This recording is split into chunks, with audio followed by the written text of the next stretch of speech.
C'est une bâtisse du 19e siècle, perdue dans les broussailles. Après 5 ans d'attente, le château de Chancelet a finalement trouvé son repreneur.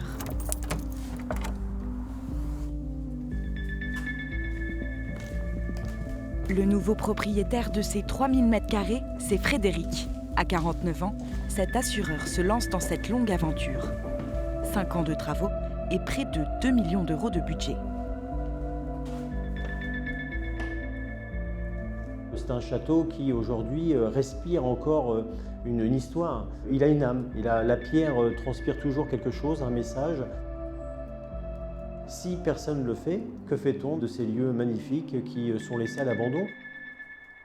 Oui, il y a une part d'inconnu, et c'est peut-être ce qui me plaît d'ailleurs au fond, c'est de pouvoir franchir étape par étape et relever le défi, et puis on verra où ça nous mènera. Voilà.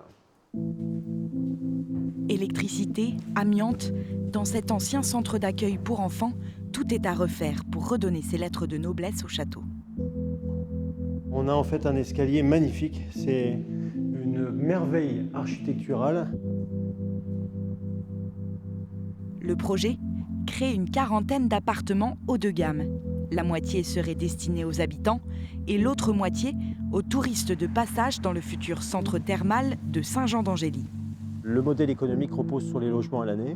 Et puis enfin, les thermes, oui, c'était l'objet en fait de notre démarche, puisqu'on a acheté le château parce qu'on nous a confirmé que les thermes arrivaient et qu'au fond, s'il y a des thermes, il y aura un besoin de logement. Dans la commune de La Vergne, 700 habitants, le maire se réjouit de voir revivre ce château. Il y avait énormément de personnes qui travaillaient pour Chancelet. Il y avait les cantinières, il y avait les chauffeurs de bus, il y avait tous ceux qui étaient en rapport avec les enfants. Il y avait énormément de monde. Les travaux du château de Chancelet devraient s'achever en 2027, le point de départ pour de nouveaux souvenirs.